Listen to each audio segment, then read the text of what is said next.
Infocité, le journal de l'info de proximité sur la 95.2. Infocité, les titres.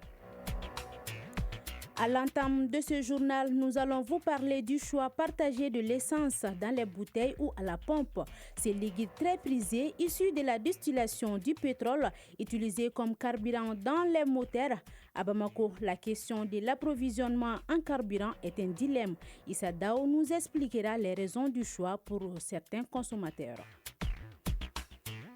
Et ces plats traditionnels que bon nombre de Maliens en consomment généralement dans les grandes familles comme petit déjeuner, c'est de la bouillie qu'il s'agit, une tradition qui est perpétuée dans la famille Diarra au quartier d'Aoudabougou. On le saura dans un instant comment elle est préparée, a-t-elle des bienfaits, un manque de moyens, une habitude ou encore un plaisir pour les consommateurs.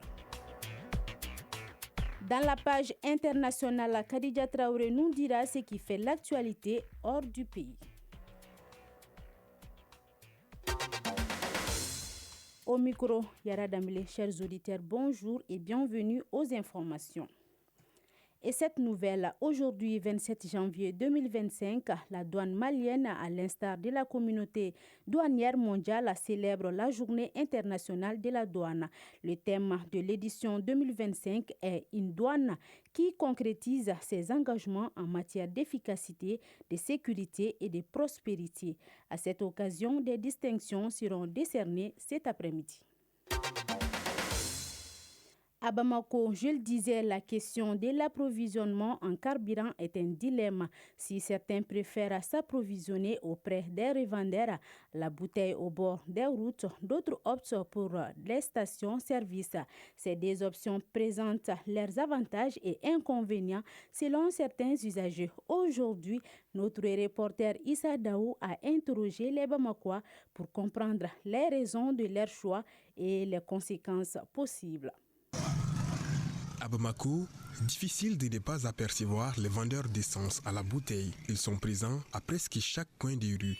Accessibles et souvent ouverts à toute heure, ils représentent une alternative aux stations-service, surtout dans les quartiers éloignés. Mais que préfèrent les consommateurs? Mohamed Diarra, citoyen. Les détaillants en bouteille sont plus préférables pour moi parce que déjà, l'état de leurs essences, ils sont fiables et peuvent nous amener plus loin. Et aussi, du côté de monnaie, ils n'ont pas de problème avec la clientèle aussi. Si les choix de Mohamed Diarra portent sur le carburant en bouteille, certains Bamakois sont sceptiques face à la qualité de ce carburant et préfèrent s'approvisionner à la pompe. Cheikh Naamala Fofana, citoyen. Je préfère me ravitailler directement à la pompe car les carburants revendus en bouteille peuvent contenir des impuretés. Cela a déjà endommagé ma moto. Désormais, je ne m'approvisionne à la pompe et je n'achète du carburant en bouteille qu'en cas d'urgence. Zainab Touré, citoyenne. Je me ravitaille à la pompe car c'est plus avantageux. De plus, à la pompe, on ne risque pas de se faire arnaquer. La quantité de carburant demandée est respectée, la qualité est garantie et c'est plus sûr. Au-delà des préférences des usagers, qu'en est-il de l'impact sur les moteurs? Pour répondre à cette question, nous avons rendu visite à Adama Traoré, un mécanicien à Bamako. L'essence vendue en bouteille peut avoir des conséquences néfastes sur les véhicules. Elle contient souvent des mélanges avec de l'eau, du pétrole ou même des solvants, ce qui peut provoquer des pannes majeures comme des injecteurs bouchés ou des carburateurs endommagés, entre autres. Entre accessibilité et fiabilité, le choix de l'essence reste une question de priorité pour les Bamakois. L'essence à la bouteille séduit pour sa praticité, tandis que la pompe rassure par sa qualité. Et vous, chers auditeurs, quel est votre choix en matière de carburant? La question reste posée. Les fidèles musulmans célèbrent ce soir la 27e nuit du mois de Rajab ou la nuit de l'Ascension. Ce mois béni dans l'islam, selon les islamologues, fait partie des 4 mois sacrés dans la religion musulmane. Les symboliques de ce mois et son importance pour le fidèle musulman dans ces reportages signés Ibrahima Souri Traoré. Mois de Rajab. Le nom vient de Rajaba en arabe qui signifie respecter. À la suite d'un communiqué du ministère des Affaires religieuses, du culte et des coutumes, le mois de Rajab a officiellement débuté le jeudi 2 janvier sur toute l'étendue du territoire malien. Un mois sacré en islam qui, avec le mois de Shaban, vient en prélude au mois du Ramadan. Cela dit, que faut-il retenir de ce mois? Mahamadou Bouaré, imam. Le mois de Rajab est un mois béni, un mois durant lequel le bon Dieu nous met en garde contre toute mauvaise action. Le fait de respecter ces préceptes ne peut être que bénéfique. L'une des plus grandes victoires de l'islam, à savoir la bataille de Tabouk, a été remportée pendant le mois de Rajab. Pourtant, il est considéré comme l'un des mois sacrés en islam, pendant lequel il est formellement interdit de verser du sang. Cela s'explique. Abdallah Haïdara, islamologue. Cette bataille a été remporté par les musulmans le premier jour du mois de Rajab et c'était à blâmer. Donc quand les Kafres se sont rendus compte qu'ils ont tué leur chef de guerre pendant le mois de Rajab, ils ont demandé au prophète paix et salut sur lui que qu'en est-il de la tuerie dans les mois bénis. Le wahyu est venu au prophète paix et salut sur lui pour leur répondre que plus grave que cela, c'est le fait d'empêcher les serviteurs de Dieu de pratiquer leur religion, d'adorer leur Dieu unique. Et ces péchés étaient encore plus énormes que le fait de tuer dans les mois de Rajab. Durant ce mois, le prophète Mohammed, paix et salut sur lui, a effectué l'Isra et le Miraj, c'est-à-dire le voyage d'une seule nuit pour aller visiter les 7 cieux. Abdallah Haïdara, islamologue. Ça s'est passé la 27e minute du mois de Rajab. Mohammed, paix et salut sur lui, c'est le seul à rencontrer le Seigneur depuis la création jusqu'à ce jour. Aller jusqu'au palais du Seigneur, le rencontrer, revenir sur terre. De Adam alayhi salam jusqu'à la fin des temps, il n'y aura pas un individu qui aurait effectué ce voyage. Rajab, c'est aussi le mois de naissance d'Ali ibn Abi Talib, le 4e calife Rashidun. Selon l'imam Moussa ibn Jafar, quiconque jeûne un jour du mois de Rajab, l'enfer s'éloignera de lui de la distance d'1 an et celui qui en jeûne 3 jours, l'entrée du paradis lui sera garantie. Samouri Sissoko, fidèle musulman. Je suis en jeûne en ce moment. C'est en raison de l'opportunité qui nous est offerte pendant ce mois. Le mois de Rajab peut être ainsi perçu comme un mois bonus à l'intention des fidèles musulmans. Occasion pour eux de se purifier, se débarrasser des péchés et se garantir une place au paradis.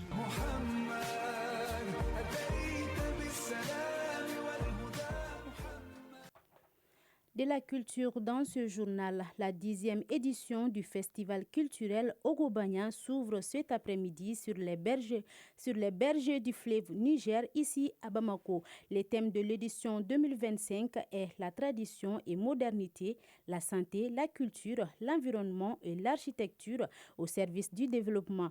Les organisateurs comptent gratifier les populations de plusieurs festivités culturelles du terroir avec des innovations à l'appui. Je vous propose d'écouter les explications de Nou Kodjo, membre de la commission d'organisation du festival Ogobanya. Il est au micro de Samba Sanogo. C'est notre 10e édition. Tradition et modernité, la santé, la culture, l'environnement, l'architecture au service du développement. Cette fois-ci, les Mamala sont les invités d'honneur. Les appellent Miyaka. Ça commence aujourd'hui. Quelle est l'innovation pour cette année? Pour cette fois-ci, à 10e édition, il y a beaucoup d'innovations. On a amené des troupes un peu partout dans le Mali. Donc, toutes les régions seront représentées ainsi que tous les ethnies. Il y aura soirée de nuit de cohésion, foire exposition, concert géant, conférence débat, lit traditionnel, course de pirogue et sortie des masques. 7 jours, une semaine, du lundi au dimanche. Nous invitons tous les participants vers la promotion de la culture malienne, particulièrement Dogon. Et puis, nous faisons aussi la nuit de cohésion pour sensibiliser, pour faire la promotion de la paix aussi entre les fils du territoire. En direct avec moi dans ce studio, Khadija Traoré pour le développement de l'actualité hors du pays. À présent, le tour d'horizon de l'actualité internationale. Khadija, bonjour. Bonjour Yara. Alors on commence. Première escale à Guinée, 1 mois de détention pour Aliouba. Ses avocats ont fait appel de sa condamnation. Cela fait 1 mois et 1 jour que le président du mouvement démocratique libéral, Aliouba, a été arrêté à la frontière entre la Guinée et la Sierra Leone. Il a été condamné de 2 semaines plus tard à 2 ans de prison ferme pour offensive et diffamation envers le président de la transition. Ses avocats dénoncent une atteinte à la liberté d'expression et ont fait appel de ce jugement. En RDC, des tirs attendus dans Koma, le M23 et ses alliés rwandais présents dans les quartiers. Les combats entre l'armée et les membres du M23, groupe armé soutenu par le Rwanda, font toujours rage dans les environs de Goma. Le chef de l'ONU appelle au retrait des forces rwandaises de la RDC. Kinshasa réclame des sanctions contre le Rwanda, accusé d'avoir envoyé de nouvelles troupes en RDC. Khadija, il faut savoir aussi qu'en Espagne, près de 3 mois après les inondations dans la région de Valence qui ont causé 224 morts, les familles des victimes s'organisent et préparent des plaintes contre les représentants des administrations publiques. Pour terminer, la politique migratoire de Donald Trump continue d'agiter les relations diplomatiques sur le continent américain. Hier, la Maison-Blanche a annoncé la levée des sanctions imposées quelques heures plus tôt à la Colombie. Merci Khadija.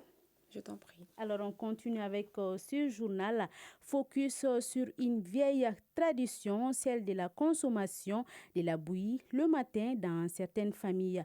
Une tradition perpétuée dans la famille Diarra au quartier d'Aoudabougou. Comment elle est préparée? A-t-elle des bienfaits? Un manque de moyens, une habitude ou encore un plaisir? Les éléments de réponse dans ces dossiers signés Mariam Samaki. Il est 6 heures du matin à Daoudabougou dans une grande famille, le matin de bonne heure, alors que les derniers chants de coq retentissent encore, on aperçoit une grande marmite sur le feu. Diarra Ramatou, ménagère. On se lève très tôt le matin pour faire de la bouillie, comme petit déjeuner. Ça, c'est tous les jours. Parce que la famille est nombreuse, c'est ce qu'il y a de plus facile. Pendant que chacun fait sa routine matinale dans la famille Diarra en attendant le petit déjeuner, nous assistons à la préparation de la bouillie par la ménagère Madame Diarra Assitan. Pour m'y prendre mieux, le soir d'abord, je mélange le poudre avec un peu d'eau pour que ça soit tendre au réveil. Le temps que l'eau bouillisse, j'ajoute un peu de poudre à ma préparation et puis je mélange bien pour en faire des petites boules. Maintenant que l'eau a bouilli, je mets ma préparation dans l'eau. Je presse le citron, soit le tamarin, et je mets l'eau dans la bouillie. À présent, je le laisse cuire sur le feu pendant 30 minutes. Maintenant, c'est cuit. Au bout d'une heure, la bouillie est prête et servie. La bouillie, autrement appelée en bambara, moni ou seri, est une alimentation faite à base de céréales de maïs, de mil, de riz et autres. Au Mali, elle est généralement consommée au petit déjeuner et au dîner. Soumaïla Diarra, père de famille. C'est une question d'habitude. Ce n'est pas une tradition en soi. C'est vrai que chaque communauté a sa façon de faire. Natoroma Diallo, mère de famille. La famille nombreuse, là, il faut de la bouillie. Parce qu'on ne peut pas avoir tout le temps le prix du pain ou du lait pour les enfants et pour les autres. Parce que c'est cher, ça coûte cher. Mais le monnaie, par exemple, ça coûte peu. Les femmes de leur côté, les vieux par-ci, les enfants par-là, tous savourent la bouillie. Du côté des enfants, on peut en compter une quinzaine autour d'une même tasse. Entre bousculades et disputes, ils veulent tous occuper la meilleure place pour mieux savourer ce repas. Cette communion autour de la tasse de bouillie a une signification particulière au dire de Koudé Diatraoré, mère de famille. C'est une vieille tradition de se regrouper autour d'un plat. D'après nos ancêtres, tant qu'elle est pratiquée dans une famille, il est difficile, voire impossible de la diviser. Cet aliment dont la consommation est fortement conseillée joue un rôle important dans l'équilibre de notre organisme. Dr Kane, nutritionniste. La bouillie stimule la digestion parce qu'elle renferme beaucoup de fibres alimentaires. Elle peut aider à prévenir ou traiter les troubles gastro-intestinaux et favorise une flore intestinale saine. La bouillie renforce le système immunitaire, fait monter le taux de sucre lentement dans le sang, tout en prolongeant votre sensation de satiété. Pour enrichir davantage la bouillie, elle peut être accompagnée soit de la poudre d'arachide, du beurre de karité, de la poudre de pain de singe ou du lait.